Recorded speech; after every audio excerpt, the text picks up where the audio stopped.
কি করেন?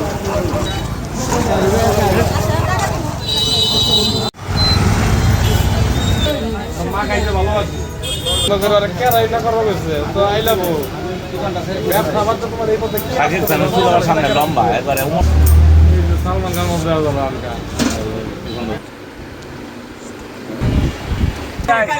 তাড়াতাড়ি বলেন তাড়াতাড়ি বলেন নিয়ে যাই নিগা টাকা পরে সকালে করবেন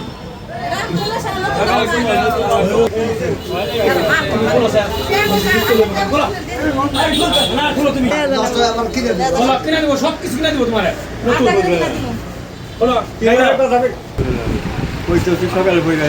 সকালে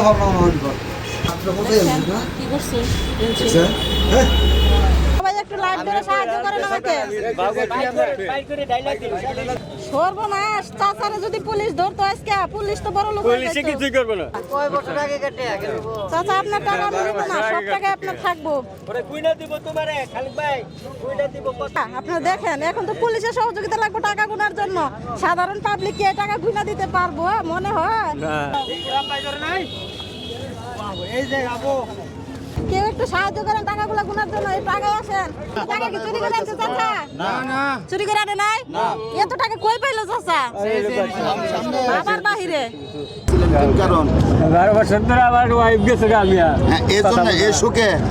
আপনি চাচা বউর সাথে পাগল হয়ে গেছেন?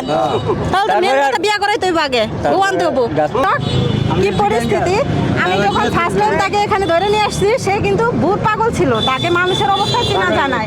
তাকে আনার পরে, মাথার চুল কাটার পরে, পরিষ্কার পরিচ্ছন্ন করার পরে, এখন তাকে তদন্ত করার পরে তার কাছে পাওয়া গেছে হাজার হাজার টাকা। এটার কি কাহিনী? এটার মূল কাহিনী তো খুঁজে পাইতেছি না আমি।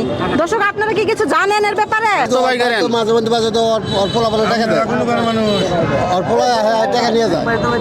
যে একটা পরিচয় আসছিল, যে একটা ভাবে ছিল, পাগলের মতো কিন্তু ছিল। কিন্তু চাচা সুস্থ হয়ে গেছে। চাচা কিন্তু মানসিক চাপের কারণে এটা হয়েছে।